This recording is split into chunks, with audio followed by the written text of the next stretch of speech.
Welcome chefs to today's lesson on how to make a savoury scone.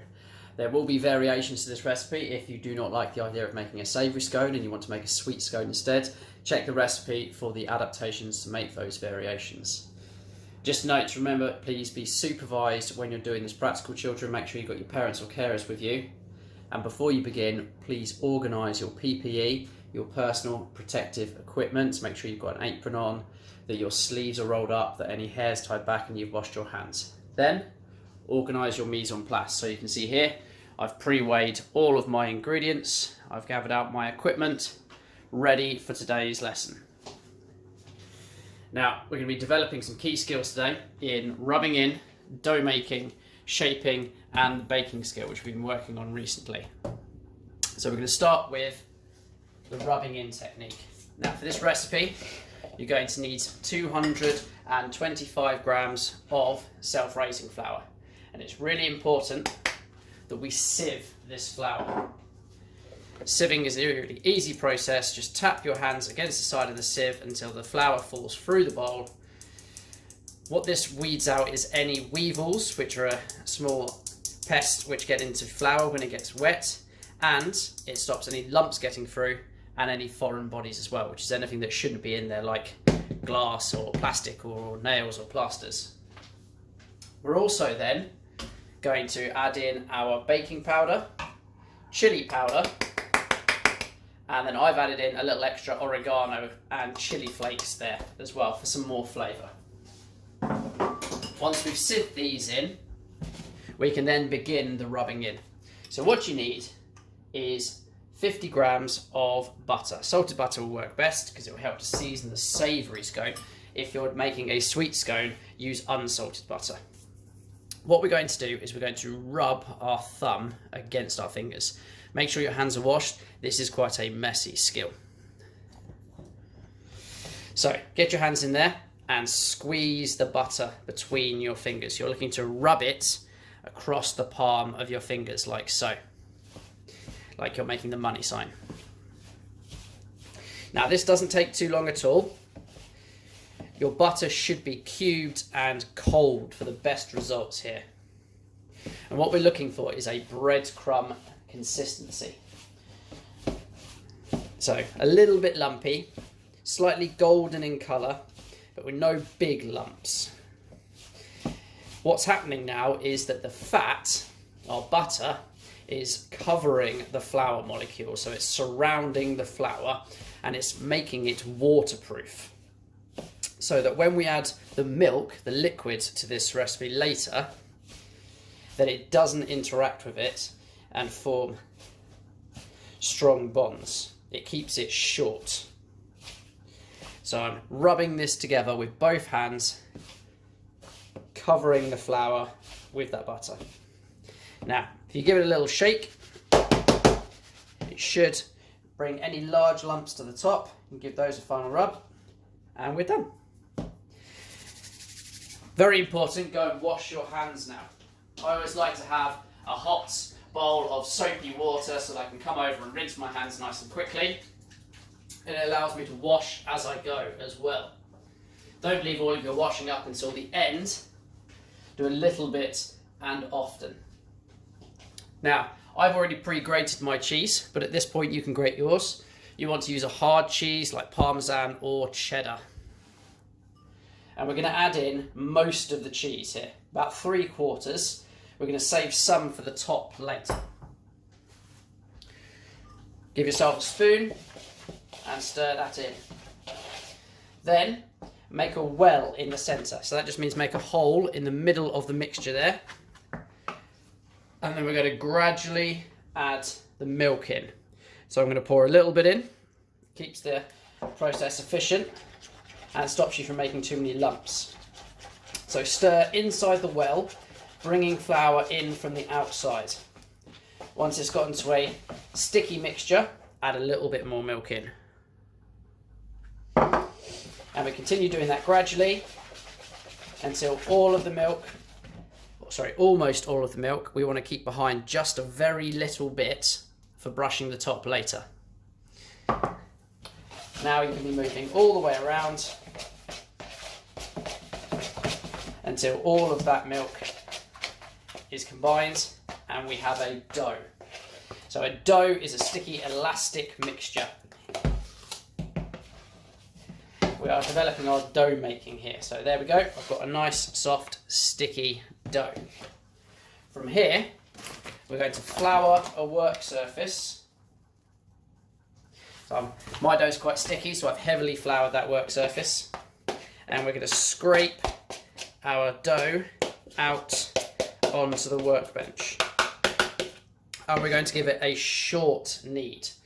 So kneading is when we stretch the gluten to develop the elasticity in bread. We're not looking to stretch the gluten here because we're not looking to make bread. We're looking to make a scone which has a very short texture.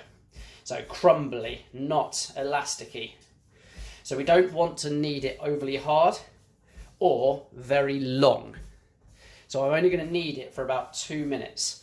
So I'm covering it with the flour on the work surface and I'm stretching the dough. So pushing it forwards with my hands along the work surface. But I don't want to knead it for too long or for too hard, just for a minute or two to help form it into a dough so we can make this into our round.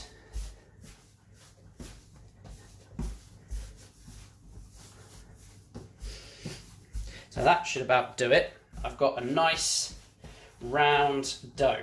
Remember, don't go too far because you don't want it to be too stringy, too bread-like. We want it to be soft and crumbly. So what I'm doing here is I'm just moving my hands around in a circular motion, cupping it into a ball, and now I'm going to pop a little bit more flour on it so I can roll it down into a thickness of about 2.5 centimetres. Then we're going to bake it. So a little bit of flour on the bottom, a little bit of flour on the top, a little bit of flour on your rolling pin, and then roll it out. So give it a little turn every roll. We're trying to keep it vaguely circular. If it's going out of shape, bring it back together with your hands and give it another roll. It's not the end of the world if it's not a perfect circle.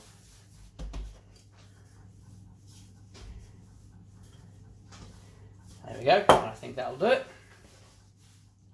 Now from here, we're going to pick it up and we're going to lay it on our baking tray like so. I'm just going to go and wash my hands because they're very doughy. Remember, use hot water and soap, not only because it lifts and kills germs, because it really does help get the dough off your hands. Now from here, we're going to brush the top with the remaining milk. Now, if you haven't got a pastry brush, you can just do this with your fingers, but it's much more hygienic and cleaner if you use a pastry brush. Now, what's going to happen is the fat, the milk on the top, is going to help it go golden brown and crispy on the top. You could use melted butter, you could use egg yolk, you could use oil for your glaze. It's entirely up to you. Now, I've got 25 grams of pumpkin seeds here, which I'm just going to sprinkle over the top. And then I'm going to put the remaining cheese over the top of that.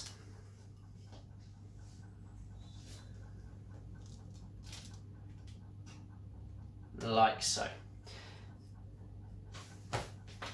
Then, taking a knife, I'm going to score some portion marks into it.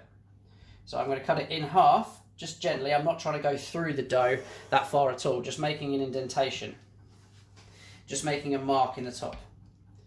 Half again, and then I'm going to cut those halves in. So I'm going to cut it into 8s. There we go. And then I'm going to give it a little bit of salt and pepper over the top as well. Now, if you're doing the variations and you want to make sweet scones, you can still do that as a sweet round, or you could roll out and use cookie cutters to make individuals. For that, you're going to need to obviously leave out the cheese, the seeds, the pepper, and replace it with 50 grams of sugar. And you can serve that with cream and jam, as is the tradition. If you'd like to make a fruit scone, once again, leave out the cheese, the pepper and the seeds, and then add in 75 grams of dried fruit and 25 grams of caster sugar. And then you can still serve that with jam and cream as well. I'm doing a savoury scone because I'm going to serve this for lunch with a nice butter squash and sweet potato soup. So this is ready to go in the oven now.